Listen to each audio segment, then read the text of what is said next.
First of all, Representative Klarides, your reaction to the union vote, and are you also calling for the legislature to vote?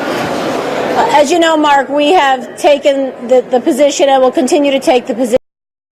Although we support union employees, we do not support the concession agreement between the governor and the unions. It's my understanding that it passed last night by a good vote, and we are still holding strong and feel very passionately about the fact that we can achieve those savings and more and still protect the needs of state employee unions while moving the state forward in a structural change way. By statute.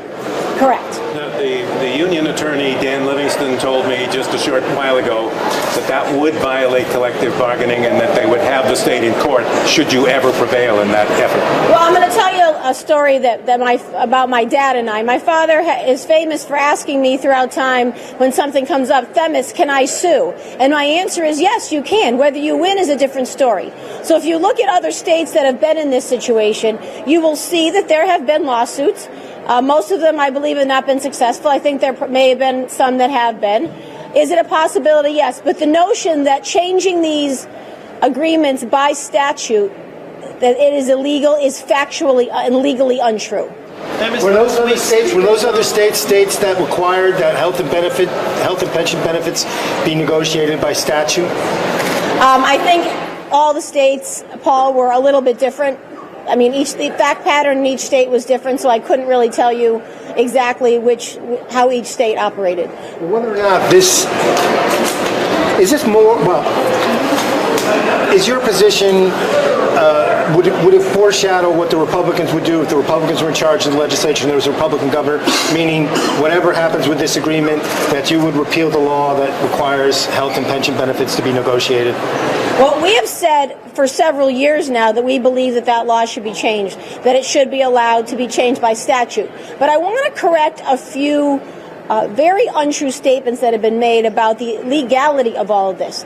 First of all, as we all know, there are no standing contracts right now. Most of these contracts expired on June 30th, 2016. So we are not, nor do we believe we should be able to just walk into the middle of a valid contract and change it. That's not what this is about. We believe in contract law, we understand contract law, and we are not changing contracts in midstream. There are not valid contracts at this moment in time.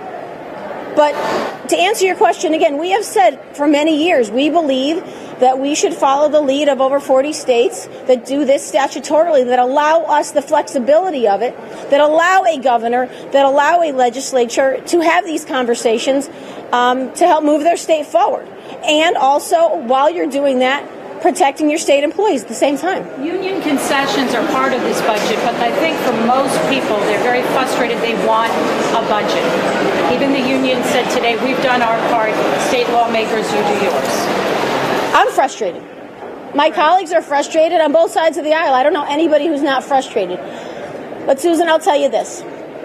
I don't care how long it takes for us to do this. I mean, I have said to you that Republicans, House and Senate, have been ready since the third week of April with fully balanced budgets to move forward and vote on. If we were in charge, we would have voted on budgets by June 7th, the end of the regular session. Then we came in on June 28th. We were ready to vote that day. Today's the day we're supposed to be voting again. We're ready to vote today. So the frustration is real. We all have it, and I understand people want something. But I am not going to support something, and our caucuses are not going to support something just because we want it to end. That's not a responsible way to move forward. The Speaker said last week that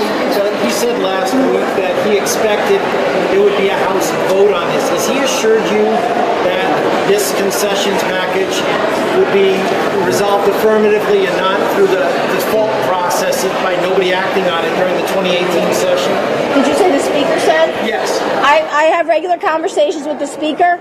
As of last night, they didn't know what we were going to do on Monday. They're caucusing now.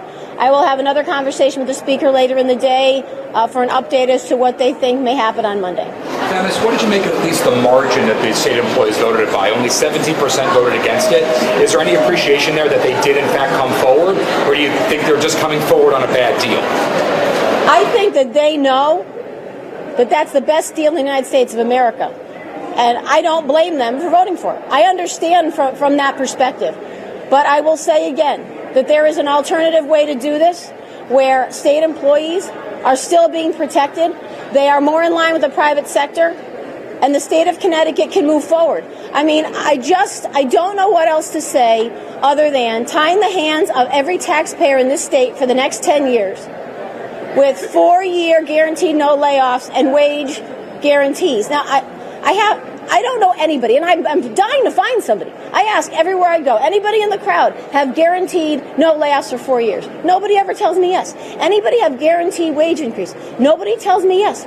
I am not saying that people should be on pins and needles every day thinking they're going to get fired. But when we have guaranteed wage increases, guaranteed no layoffs, and 10-year contracts, I mean, I think what the unions don't understand is they keep saying we keep coming back to them because we don't make any structural changes. So this is a roller coaster every day. I will guarantee you that when this deficit continues to get bigger as years go on, if the Democrats are in charge, they're going back to those unions again. The same people they think they're protecting them are not. And have you or anybody in your caucus had any movement on the possibility of a mini budget with the governor calling for one again yesterday, or no? Well, as you know, when we were in the end of June, the governor had his proposal for a mini budget. I was speaking with the speaker about our version of a mini budget. We believed it should have been a 1 month, just take care of the judges' raises and a few social service matters. I think the one thing we all agree on is the governor shouldn't be running the state by executive order. It's his responsibility to do so, certainly if we don't have a budget. But we still feel very strongly that we have a full budget. We've had full budgets for 2 months now. We need to run them. So is that still a no on a mini budget then for now? It's a no on the mini budget that was out there. Has there been any progress behind the scenes bipartisan-wise and towards a budget? As I said, the speaker and I have regular conversations, and I think as long as we have conversations is a positive thing. I can't speak for the Senate, what conversations they're having, but we have had ours. But he was talking about he felt pretty confident that an agreement could be reached by the end of this month. Do you see that as even remotely possible? It depends on what you mean by an agreement. If he means he'll have enough, if he thinks it'll have enough Democrat votes to pass, that's probably what he's talking about. But we have not come to any agreement bipartisanly at this point. Themis, what legislation could you have that could be taken up in special session could derive the same savings or bigger savings than were realized through the concession? In special session? Or anytime. Your position has been to go for 900, and if I understand you correctly, you said you would do so through legislative changes since reopening negotiations seems unlikely. So what legislation are you talking about that would get those savings that quickly? Well, allowing us to change state employee union negotiations to statutory instead of DCBAC. How would that, in the immediate year, how would that generate $900 million in savings? Well, we're talking about a 2-year budget also. So it's more realistic. We could have done this in January. We could have done this a year ago. We could have done this 2 years ago. If we're going to do it, we have to do it at some point. This whole idea that what will change today, I mean, 5 years from now, we could have said if we did it 5 years ago, it would change. Well, let me ask you another way then. Why reject this as opposed to accept this and then seek legislation that you think is necessary to change collective bargaining?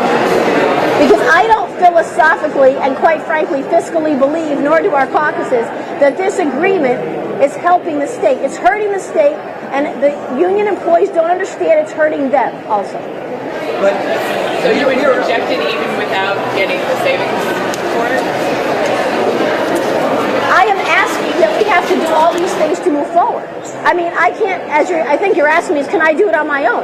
I can't do it on my own. We can't do it on our own. We have to make these statutory changes going forward. The thing that we're unclear on is how statutory changes. We understand over the long haul how it would change the environment, but in the immediate case, how that would generate $900 million in the first year, which I believe was your figure, and I forget the second year, forgive me, but that's what I don't see why we can't change it now. And move forward with it now. You're not saying that would produce $900 million. I don't know. I mean, I can't give you a clear answer as to the exact day it will produce that money. But I know that we could, if we wanted to, go into special session and do it, we could do it. Themis, procedurally speaking, if there is a veto session on Monday, can you technically call your budget? Well, that's a great question that I've gotten from several members. If it's a veto session, we can only deal with overrides. But we can go into, for example, we could go into veto session, override a veto, adjourn from the veto session, go into special session, and do any one of a number of things. Correct. What's your sense of what's going to happen with this labor agreement? It sounds like it's not going to get any House Republican votes. Will it get enough Democratic votes to pass? I don't know. As I said, the Speaker and I will meet later this afternoon after his caucus and have conversations about how that went in his caucus, what he thinks he has, he doesn't have. Because it's in addition to that, there's an entire budget that there's got to be 76 votes on, right? So I don't know how far he is down the road in having a budget. I don't know how far he is down the road in having enough votes for that budget. What day those people could be here to vote for that budget. So there are a lot of variables that have to be clarified before we answer that. How does the ratification, go to Mark's questions, how does the ratification of this agreement by the employee unions, does it make your job harder in terms of rallying votes to reject it? Is it harder to reject this agreement now that the unions have ratified it? I don't think it is, because again, this is about moving the state of Connecticut forward. And if we don't believe this is moving the state of Connecticut forward with structural changes, then I don't support it any more today than I did yesterday. And I don't believe anybody else has those feelings about it either. You have a 1-month budget, is that out? Have you released that? Now, what we had was on June 28th, when we came into session, when the governor had proposed his mini budget, we had a proposal of a mini budget at that point. Now, times have changed a little bit because we're 3 weeks further down the road, 2 weeks further down the road.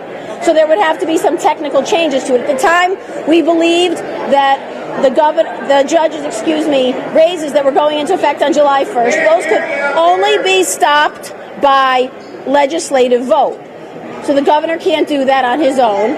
So we asked for part of the mini budget to be stopping those raises from going through. Clearly there's many social services, special needs people that really need help in regards to the governor operating by executive order. So those were our proposals. Now, we have to go back, and I'll be talking to the Speaker about that again this afternoon, about what a mini budget would look like going forward, because that 1 month period is now half over.